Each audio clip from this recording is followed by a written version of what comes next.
from the 45th District of California. Judges ready?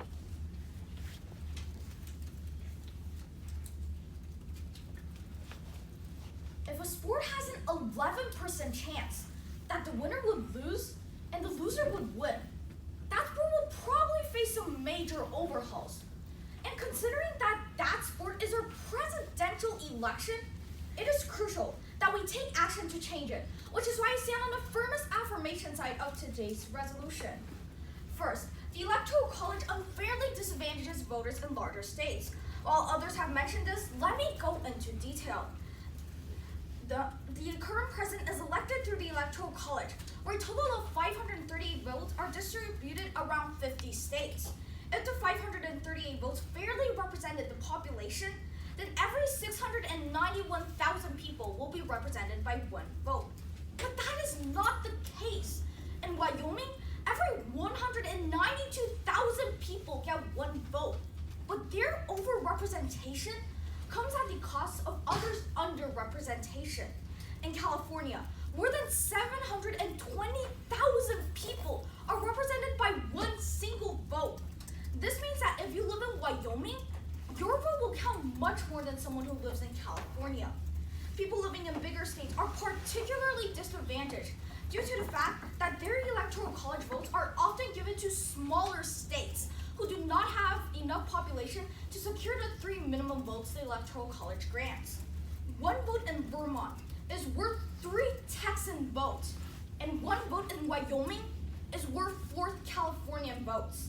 This is undermining our representative democracy by not giving everyone a fair representation in the government. Second, the Electoral College discourages voters. While Representative Torres briefly touched on this, let me further your understanding. Through the Electoral College system, the winner takes all, meaning that whoever wins the popular vote in a state gets all the Electoral College votes. In the election of 2016, Donald Trump won over 31% of the popular vote in California, meaning that if the voters were fairly represented, he should have gotten 17 of the 55 Electoral College votes.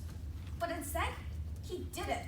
Hillary got all the votes, despite winning only 61% of the popular vote. And the same happened in Texas. Hillary won 43.24% of the popular vote, but she won 0% of the 36 Electoral College votes in Texas. When you neglect the voices of the minority of the voters in a state, it discourages them from voting. 37 of the 50 states could be considered as deeply Republican or deeply Democratic, having voted for the same party in 4 consecutive elections.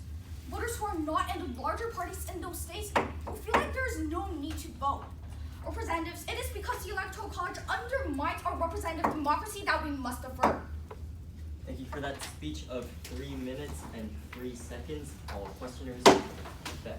So what do you say to the fact that smaller states' votes are affected by less people because they have less people to affect the voters? Yeah, but they get more votes, meaning that they affect the Electoral College most. Okay, but then if we pass this bill, wouldn't presidents prioritize populated states as they have more voters? Yes, but currently presidents are prioritizing swing states which don't have most of the population. Yeah, okay, but then why should we even do this when when states are already trying to abolish the Electoral College without amendment? Because we can help them by abolishing it Time's at up, federal level. Hillary. Okay, so Representative, you talk about how our constituents in the presidential elections, their votes don't count almost, right? Yes. So don't their votes count within the state though for the presidential election within the Yes, state? but after it goes to the Electoral College, their votes don't count, as Okay, I've clearly but don't explained. their votes count within the state, which then goes towards the electoral Yes, college?